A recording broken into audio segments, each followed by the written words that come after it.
Namaste children, welcome back again to this virtual class. So in today's episode we will be looking into a new concept, that is sexual reproduction.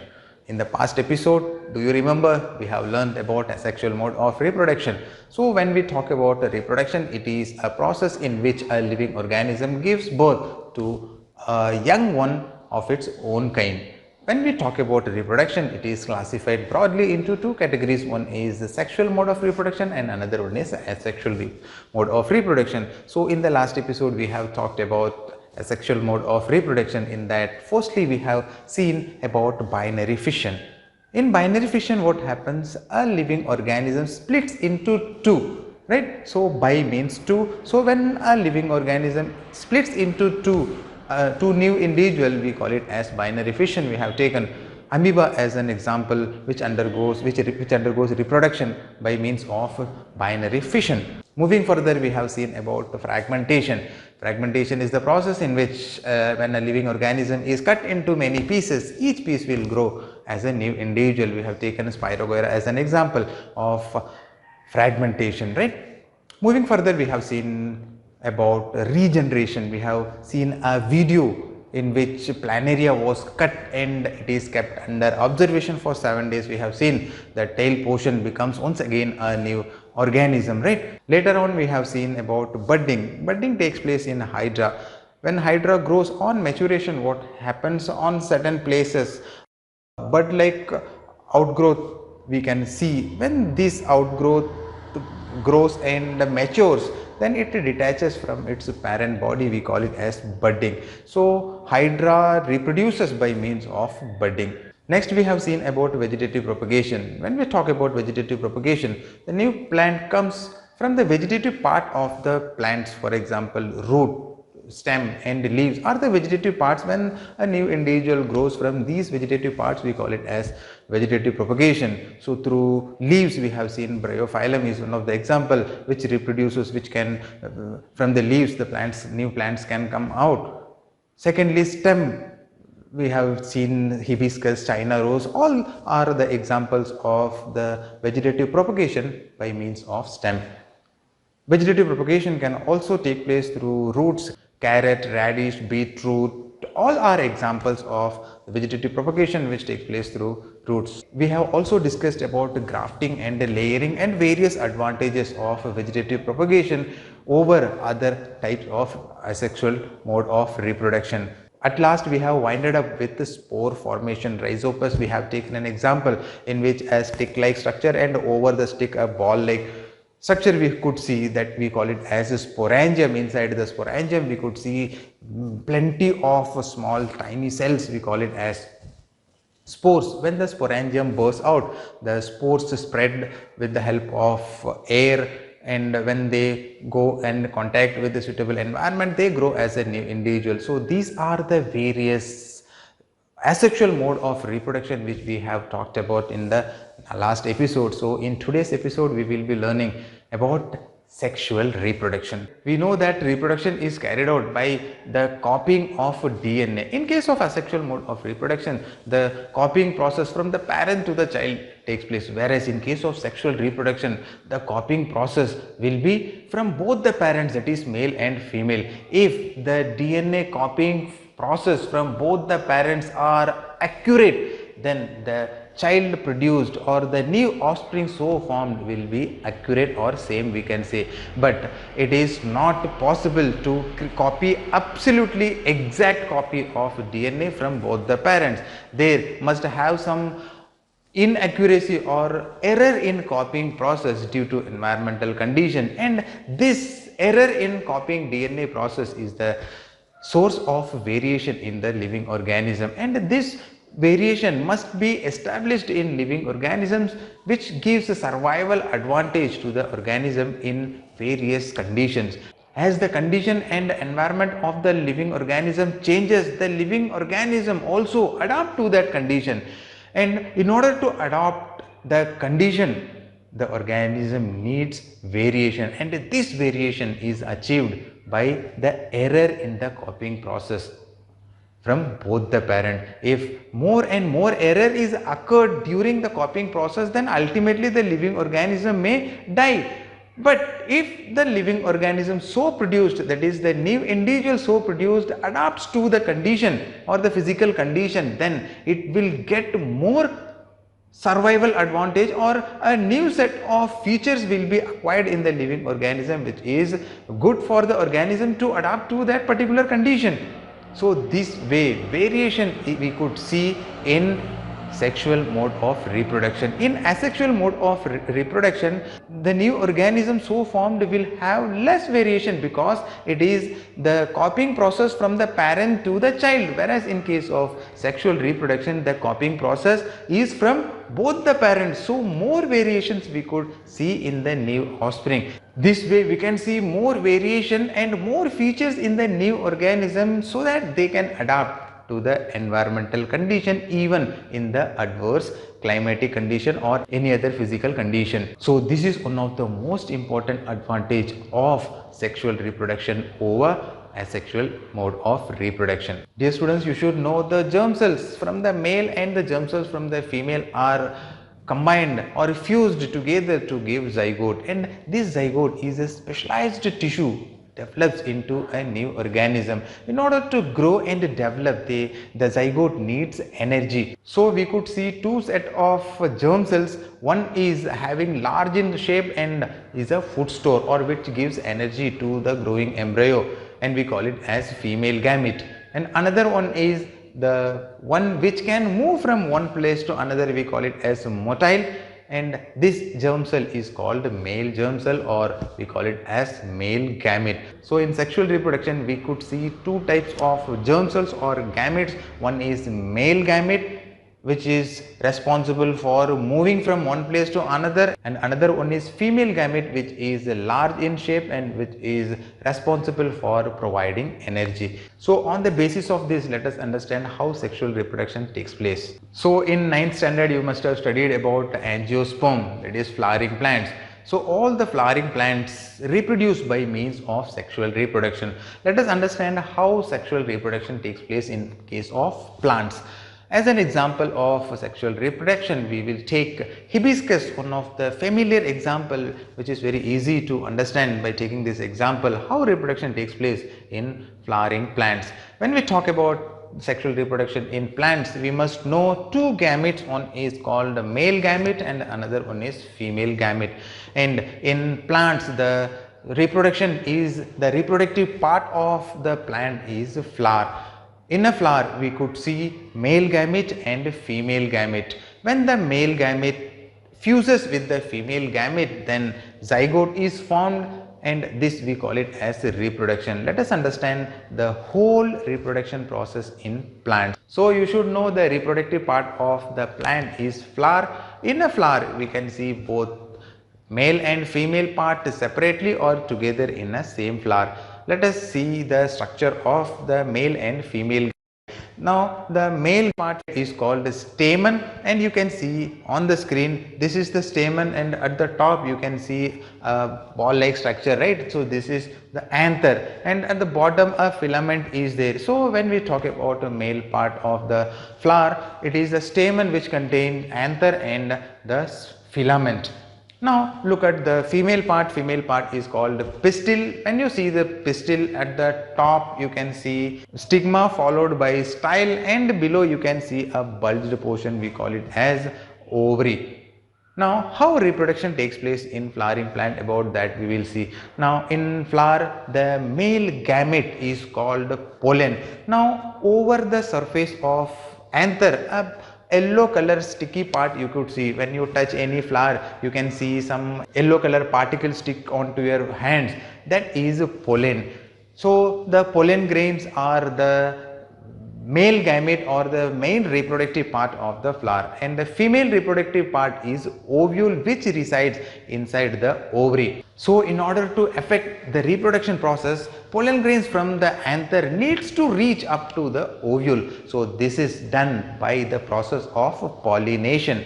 What is pollination here? Pollination is the transfer of pollen grains from anther to stigma. And again, this pollination is classified into different categories. One is self-pollination. Self-pollination means if the pollen grains transfer from anther to stigma within a flower, we call it as self-pollination. Secondly, cross-pollination. Cross-pollination is the pollination in which the transfer of pollen grains take place from anther of one flower to pistil of another flower. So the transfer of pollen grains takes place between two different flowers. We call it as cross pollination. So by means of pollination, the pollen grains transfer from one flower to another flower. Here pollination is just the process of transferring pollen grains from anther to stigma. When the pollen grains reach stigma and sticks over the surface of stigma, then from there a chemical substance is set off. With the help of that, tube is generated. We call it as pollen tube. After that, the pollen tube slowly grows and grows and goes, and finally it reaches up to the ovule. Once the male gamete, that is pollen, reaches the ovule in the ovary, then their fertilization takes place. As a result of fertilization, we know that zygote will be formed. So this is how sexual reproduction is taking place in case of the flowering plants. Once the fertilization process is over, then the zygote slowly develops and it becomes a seed, and it also gets hard outer covering too. And the ovary slowly develops and grows bigger and bigger, and it becomes fruit. So we could see the fruits, whatever the fruits we see, they are the ovary of the flowers, and the seeds what you see inside the fruit, they are the zygote. After the fertilization, the zygote develops into seed. So this is how we can understand sexual reproduction in flowering plants. You should also know the germination process of seeds. When we talk about seeds, seeds are of two types. One is monocot seeds and another one is dicot seeds. Now look at the screen here, the arrangement of the dicot seed. So you can easily differentiate between monocot and dicot. When you split the seed, if it becomes two equal halves, then it is a dicot, and if it has only one piece, then it is a monocot. So this is how we can identify monocot and dicot. Dear students, now look at the screen here. It is the seed of dicot plants. As you can see, the cotyledons on either side. The main purpose of the cotyledon is it acts as a food store, and above you can see some leaf-like structure. It is called plumule, and below that you can see radicle, right? Now what is the purpose of this? You have to understand clearly. In the examination also such type of question is asked. So you practice the diagram and let us understand each part in detail.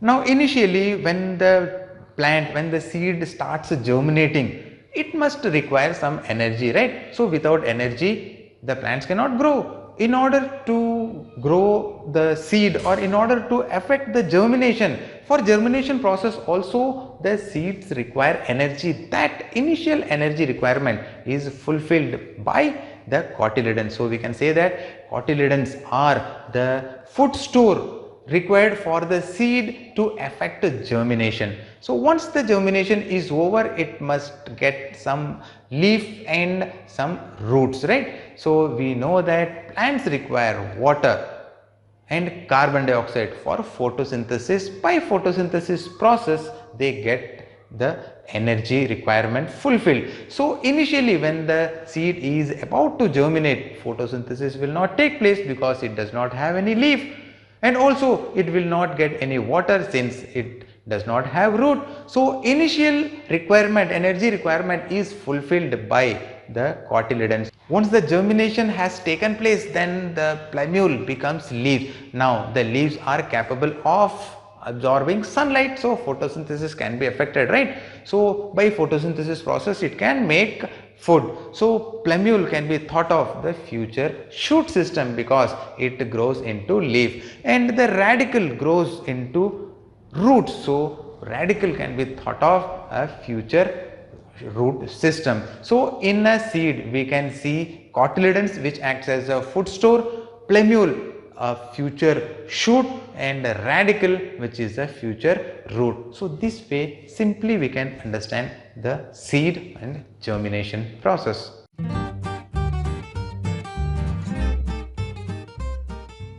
So as far as reproduction in human beings is concerned, then male reproductive part and a female reproductive part is to be understood. So we should know how the male gametes are produced and how female gametes are produced and how fertilization takes place.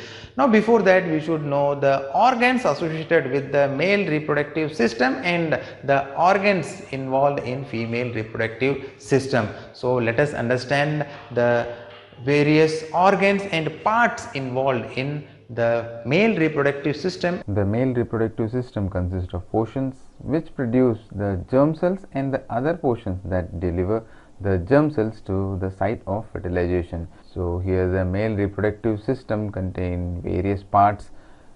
They are testis, as you can see, scrotum, vas deferens, ureter, seminal vesicles, penis, urethra, prostate glands. Let us understand these parts in detail. What are the functions of these parts? Firstly, we talk about the testis. Testis is an organ, or we can say a gland, which secretes male gamete, that is sperm. So sperm is the male gamete which is produced by testis. A pair of testes is located below the abdomen, thereby ensuring optimal temperature, and the temperature of the testis should be less than the body temperature. So in order to provide optimum temperature, the testis is located little apart from the body. The testis is present in a bag-like structure called scrotum. And another function of testis is, in the previous chapter you must have studied about the hormone testosterone. This testosterone is produced by the testis. So testis produces the male gamete, that is sperm, and also the hormone testosterone. Once the sperm is produced by the testis, it is carried away by a tube-like structure. As you can see, this is the vas deferens. So the male germ cells are produced in the testis and carried away by vas deferens. When it reaches on the way, it encounters two different types of vesicles or gland, we can say. One is seminal vesicle and another one is prostate gland. The secretions produced by the seminal vesicles and prostate glands are added so that the sperms are now in a fluid which makes their transport easier, and this fluid also provides nutrition. And also you can see urethra. Urethra is a common passage for both the sperm and the urine. So you can see this is the urinary bladder. Here urine gets stored, right? So the urine also comes through the urethra and the sperm is also comes through the urethra. So we can say that urethra is a common passage for the transport of both the urine and the sperm. Finally, the male gametes produced by the testis are dispatched at the target site with the help of penis during sexual intercourse. This is how the male reproductive system works. Hope you understood the male reproductive system. Let us understand the female reproductive system in detail. In female reproductive system, a pair of ovaries you can see on either side. This is one ovary and this is another ovary, and uterus is another part.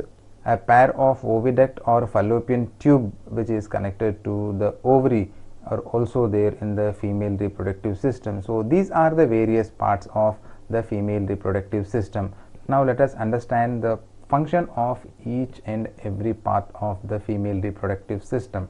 The female germ cells or eggs are made in the ovaries. In female reproductive system, we can find two ovaries located on either side. They are responsible for production of some hormones. In the previous chapter, you must have studied about two different types of hormones, that is estrogen and progesterone, right? So these hormones are secreted by the ovaries. So these are called the female sex hormones. When a girl is born, the ovaries already contain thousands of immature eggs on both the ovaries. On reaching puberty, some of these start maturing. One egg is produced every month by one of the ovaries. The egg is carried from the ovary to the womb through a thin oviduct or fallopian tube, as you can see here. So this is the tube where the matured egg is dispatched. The egg is carried from the ovary to the womb through a thin oviduct, or also called a fallopian tube. The two oviducts, that is from this end and from this end, unite into an elastic bag-like structure, as you can see. It is called the uterus. This uterus opens into the vagina through the cervix. The sperms enter through the vaginal passage during sexual intercourse. They travel upward and enter into the fallopian tube. When they enter into either side of the fallopian tube, if the sperm cells or the male gamete encounters an egg, then it fuses or fertilization takes place in the fallopian tube. As a result of fertilization, zygote is formed, and the zygote gets implanted in the lining of the uterus, that is here we can say, and starts dividing. We have seen in the earlier sections that the mother's body is designed to undertake the development of the child. Once the fertilized egg, that is zygote, gets implanted on the surface or on the walls of the uterus, the lining thickens and is richly supplied with blood to nourish the growing embryo. The embryo gets nutrition from the mother's blood with the help of a special tissue called placenta. This is a disc which is embedded in the uterine wall. It contains villi on the embryo side of the tissue. Presence of villi increases the large surface area, which increases the absorption of glucose and oxygen to pass from mother's body to the child. And also the developing embryo produces waste materials. That waste materials are also get dispatched through this special tissue called placenta. This is how the fertilization takes place in human beings. Hope you understood the female reproductive system also. So this is how the reproduction takes place in human beings.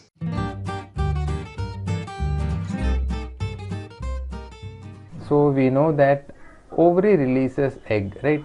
In every month, from either of the two ovary, one egg is being released into the fallopian tube, right? If fertilization has not taken place at that condition, what will happen? The egg lives for about 1 day. If fertilization takes place, then we have learned in the previous section that the inner lining of the uterus is richly supplied with blood to nourish the growing embryo. Once fertilization has taken place, then the fertilized egg called zygote reaches and implants over the surface of the lining of the uterus. If the fertilized egg comes from this direction, then it will implant here, and if the fertilized egg is coming from this fallopian tube, then it is attached somewhere here. So every month the uterus prepares itself for receiving a fertilized egg.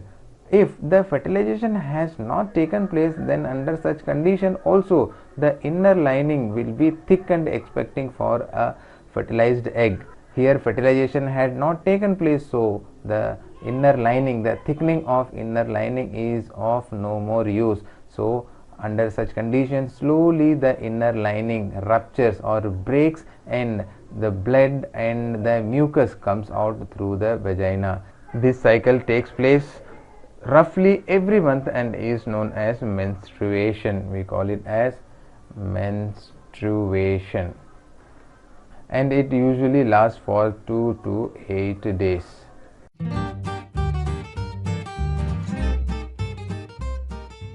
When we talk about contraceptive methods, the sexual act always has a potential to lead to pregnancy. So pregnancy will make major demands on the body and the mind of the woman, and if she is not ready for it, her health will be adversely affected. Therefore, many ways have been devised to avoid pregnancy. These contraceptive methods fall in a number of categories. One category is the creation of mechanical barriers so that the sperm does not reach the egg. So the first contraceptive method is use of condoms. So use of condom is a mechanical method by which the reach of sperm up to the oviduct is restricted. Another category of contraceptives acts by changing the hormonal balance of the body so that eggs are not released and fertilization cannot occur. These drugs commonly need to be taken orally as pills. So The second method will be taking oral pills. So using these oral pills changes the hormonal balance which are required for fertilization. Another contraceptive method is use of copper tea. The copper tea are placed in the uterus to prevent pregnancy. Again, they can cause side effects due to irritation of the uterus. The fourth one is surgical method. Let us understand how surgical method works. We have learned that the male gamete, that is sperm, is produced in the testis and it is carried away by a tube called vas deferens. In surgical method for male, what is done here, the vas deferens is either cut or blocked by tying it hardly. If vas deferens is cut or tied, then the sperms are not able to cross this barrier, right? So this way the reach of a sperm up to the fallopian tube could be blocked by cutting or tying the vas deferens, and this technique is done by surgical method, and this method is known as vasectomy. Why it is called vasectomy? Because the vas deferens is cut or tied, so it is called vasectomy. It is done in male. How surgical method is done in female, about that we will see. We know that fertilization takes place in the fallopian tube, and also the egg is released from either of the ovaries. Suppose if we cut or block the fallopian tube, then what will happen? The fertilization will not take place. How? Because the sperm cannot enter. Sperm will reach up to here, but due to blockage of the path in the fallopian tube, the sperm will not enter. Here the tubes are tied or blocked or cut. The process is known as tubectomy. Since the tubes are cut or tied, so it is called the tubectomy. If the surgical method is done for the male, it is called vasectomy, and if it is for female, it is called the tubectomy. Got it, children? Dear students, I believe you understood how reproduction takes place in human beings and what is the sexual and asexual reproduction. So on the basis of today's learning, I would like to give some easy home assignments which you can practice at home. Here is your home assignment.